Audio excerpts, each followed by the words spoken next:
Hello everyone and welcome to week 4, collage and conceptual illustration, celebrity portraits, and editorial illustrations. If that sounds like a heck of a lot of stuff, that's because it's a heck of a lot of stuff. So let's get started. I'm going to start off with Jean Julien. Jean Julien is a contemporary illustrator working out of London. He made his leap to fame right after the Charlie Hebdo incident, when he made a peace sign that looked an awful lot like the Eiffel Tower, and that was the comic that ran in one of the blogs, and then was picked up by pretty much all the papers. Here we have some bookends that he created. The idea behind this week's set of illustrations being illustrations that are a little bit more than just illustrations, or illustrations that are created out of found objects or things out and about, cut and paste items, collage items. So here we have two illustrations that have some motion and are creating something entirely different. Here we have a plate with a character and hair in a big swirl all around the plate. Here we have an illustration where he started clearly within half of an avocado and made a belly out of the pit of the avocado. I love this one. He drew on top of his shoes and then ends up drawing the shoelaces all over the ground underneath. The final illustration is a photograph of both his lower legs, his shoes, and anything that was on the ground. Here we have an entirely different sort of illustration, a little leaf with some drawing on it, and for any of you that may not know, this is Yoda.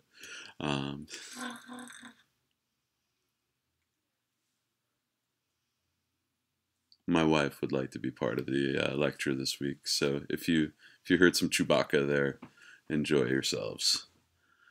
All right, so here we have a found twig that's been curved into a bird wing. Some flower petals that kind of looked a little bit like a lion head, and we've started to draw on them to make it look as such. Ben Morgan. Ben Morgan is a little bit different than Jean Julien. Not quite so much in the way of found items, but if you look at the way he is amassing paper in different papers and textures and strokes to create these different striking textures, and then assembling them with cut and paste, it really gives a different sort of feel. Here we have an illustration of David Bowie in that same exact manner.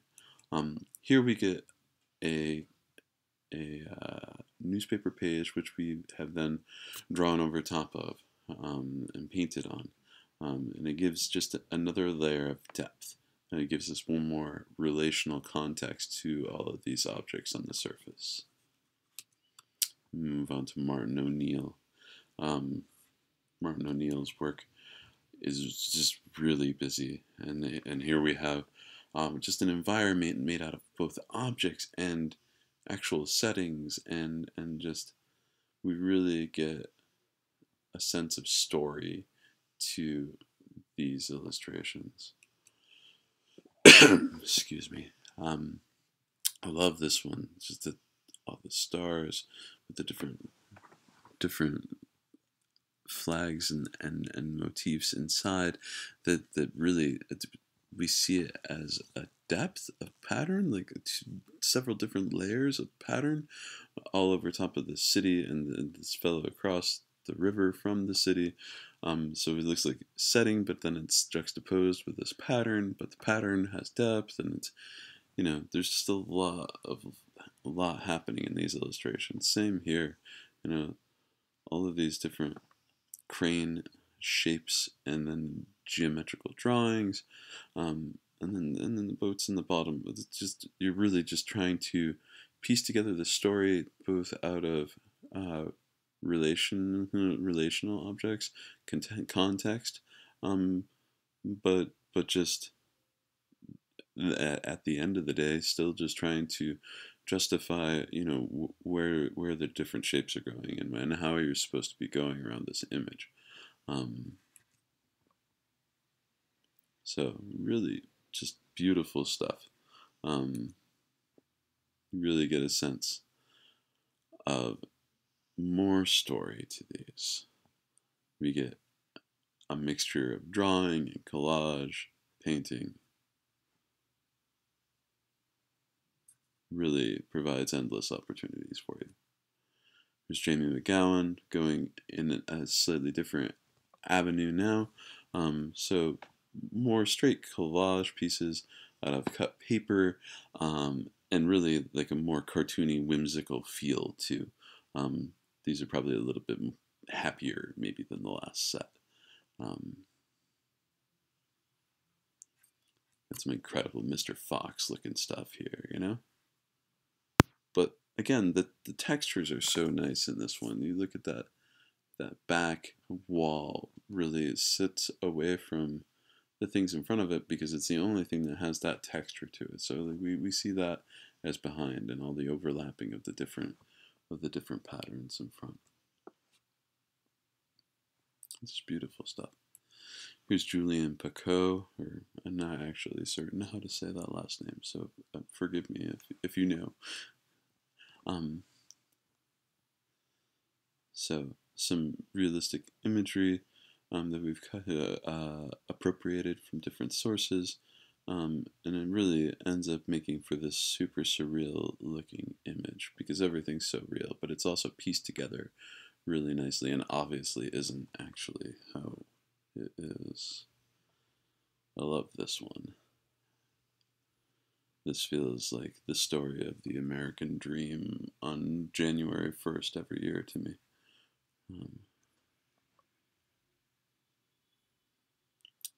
Another sort of surreal kind of image. And here we have some found object illustration, kind of like the Yoda again. Just finding a shape, finding an image within a shape and responding to that shape on the piece of paper. It's very conceptual. You're really thinking before you're actually making marks. You're collecting things and looking at them and being observant. It's just a very different way to kind of work.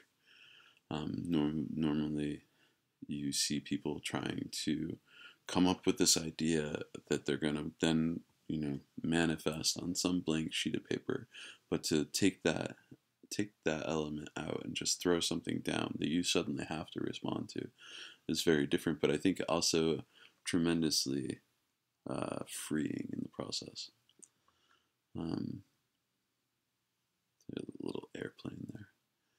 But then we get into a Brad Holland, and I'm putting Brad Holland in here less about his ability to collage or about his found objects, but because of his textures. And while these pieces maybe don't fit with the previous set, there's something in the textures that's just so lovely that I think if you push back and forth with that collage and really try to find some median level of collage and drawing or painting, trying to replicate something in these textures might be really helpful and successful for you. So here we get a piece of Mike Tyson and another of Malcolm X. And just see he's really creating this depth with colors. So I mean, what is it to start going through your collaged items and really trying to find things that are, a color that will respond to the objects in your illustration versus something that's symbolic or necessary from a thematic sense.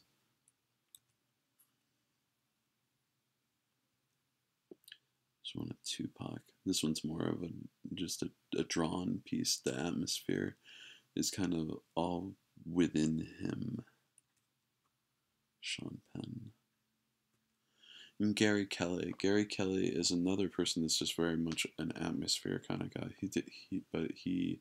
He was is rather an illustrator who uses pastels, and he's probably most famous for, if you've ever been to a Barnes and Noble's cafe and noticed the illustrations of the writers in the cafe. Gary Kelly did all of those. So here's one of Yellow Ledbetter, Nina Simone, and Abraham Lincoln. We're getting a lot of depth, but we're also getting this sort of designy feel where it kind of feels almost like collage. You know, we're really working back and forth between the portrait and the patterning. You really see that in this one of Emily Dickinson. So while it's not collage, you can still see how this would fundamentally be working similarly to collage. Sterling Hundley. Sterling Hundley has these patterns that he's responding to in all of his pieces. In this one, you can tell that he got really into the headband that Santana was wearing, which was a pattern completely different than the hair. And you can just kind of see how much he's getting into these forms. We get Johnny Cash. Again, you know, laying down like newsprint and found imagery in the background and then painting over them, and you can really feel that added layer of depth. You can sort of feel the jankiness of the drawing, but it gives it this vitality that's really, really lovely. It's one of Shakespeare, one of my favorite, Kurt Cobain. And here in his drawing, you can kind of just see how he's sort of sculpting his characters when he's painting. This one's a B.B. King. Another Dr. Dre. So really just these levels of texture that are really creating more depth, which are really great. There's Andrea Ventura. Andrea Ventura is a straight paint portrait fellow, but the textures in his pieces are just really lovely, and he's really building them up with some medium. So I mean, you can do it with medium, but you could also do it with some collaged elements underneath. Here we have Marvin Gaye, Curtis Mayfield, and forgive me, this is a award-winning author, Philip Roth. There we go. And Radiohead. But you can really see these textures and these colors building this atmosphere in these pieces. This is David Levine. David Levine is more of a classic portrait, editorial kind of guy. A piece of Nixon here. One of Spiro Agnew.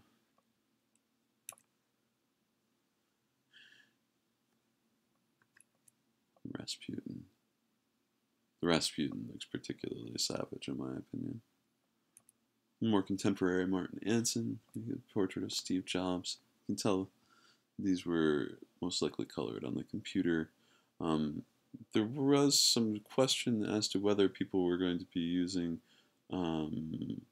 computer programs to help them illustrate in this class, which I'm really not looking for that, but we can still get a lot out of looking at some of these illustrations anyway. In this one particularly, we get all these different shapes and patterns that are really kind of making Steve Jobs feel otherworldly. Get a Madonna piece right here.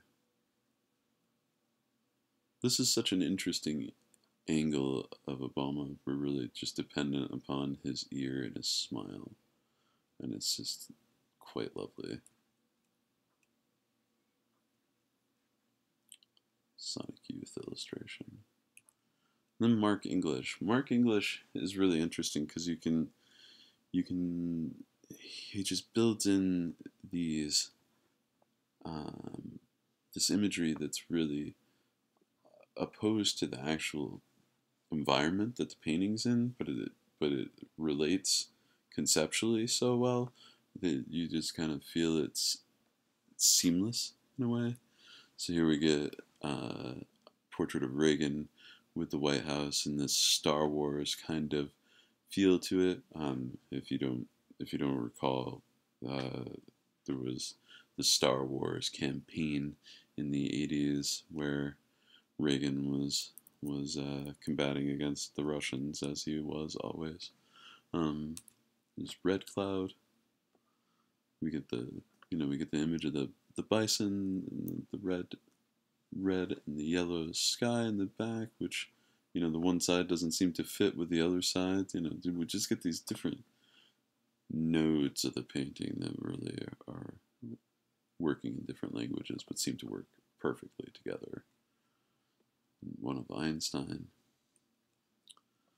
This Mark Twain illustration is just one of the best illustrations.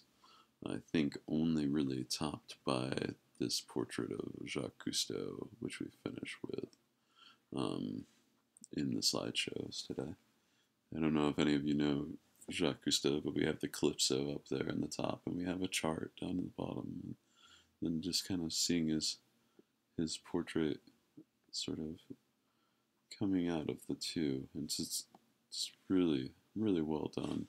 All these different layers working together, and we're collaging, and we're painting, and we're drawing, and we're just working back. We're working reductively, we're working additively, and the piece is just so phenomenal. So this week, what I'd like you to begin is the second project, which is the celebrity portrait. So for this portrait, I want you to pretend that you're making a celebrity portrait. Who that person is, it's up to you. The illustration will be for the cover of the Rolling Stone. But I would like you to include a drawn or painted portion and a portion which will be collage. So you can do that in several different ways. You can do a found object portrait. You can collect some imagery like the Jacques Cousteau. Let's say the image of the boat was him. The search of the sea charts, like that was all additive information, and then he just kind of came out of the background a little bit. So you can do something like that.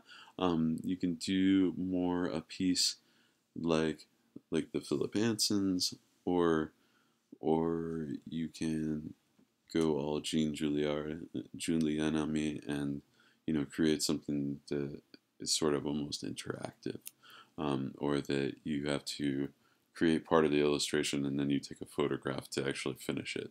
So there's a 3D element worked into it. But what I would like you to do is, no matter what you are doing, just kind of keep us posted on it. So if you're doing something that eventually you're going to need to take a photograph of, I want you to, tell us in your process, tell us in your sketches, like, okay, cool, well, I'm painting these shoes and these laces on the ground, but then I'm going to take a photograph that'll have my feet in it, and that'll be this. Like, just keep me in the loop step by step. So here we have the schedule for it. Week 1, please prepare at least 5 to 10 sketches of your celeb in some sort of supporting environment. Also, in your first week's slides, include some images or sources that you are considering using as collage material. So, if you're thinking of, I'm going to put this portrait of Chance the Rapper on all these like blues that I found in this magazine, and I just cut all of them up for texture, just like, maybe like just show like a swatch image or something, and just show all the different blues that you're going to use, and like just like maybe a couple of the photos that you're going to use of Chance the Rapper as like reference, and then a line drawing that you're working on, a couple of different sketches, like show the different environments. So I really want you to kind of think about the construction of this illustration in different segments. So we have the celebrity drawing part, the environment part, colors and textures. So for that's for week 1. next Monday. For the second week, I'd like the final layout prepared, and for the third week, I'd like the final collaged and painted illustration completed. So here's your rubric. This is also posted in week 4. It's just pretty simple. You utilize proper workflow is a quarter of your grade. So, you do your sketches, you do your final layout, and you do your final illustration. You have all of those clear steps showing. Followed instructions, proper subject matter, etc. So it's in color, it's collage, it's painting and drawing, it's a celebrity, it's 9x12, magazine cover format. Okay. That's 25% of your grade. It's half of the grade is just basically following instructions. Quality of illustration. I'd like to see weekly improvement. So keep working at the illustration and making it better each week. I'd like to see you listening and utilizing my input and your peers' input. I would like to say, sometimes I'm not going to comment on everybody's pieces because, this person said exactly what I would say, or that you've received enough constructive criticism to really make some good judgments going into next week. Really, the idea of the course being that yes, I will contribute to your comments here and there, but I won't be contributing to everybody's comments every week. So I apologize if that was confusing at all. And then the last part of the rubric is really just meet your deadlines. So, by next week, finish your sketches and your sample collage imagery. Week 2, finalized layout, and then the finalized illustration by the 25th. So if you meet your deadlines, it's 25% of your grade. Okay, so thank you guys. Please, if you have any questions, email me. Or send me a message or give me a shout out on the boards and let me know. But good luck, and I hope everything goes well for you this week. Thank you. Bye.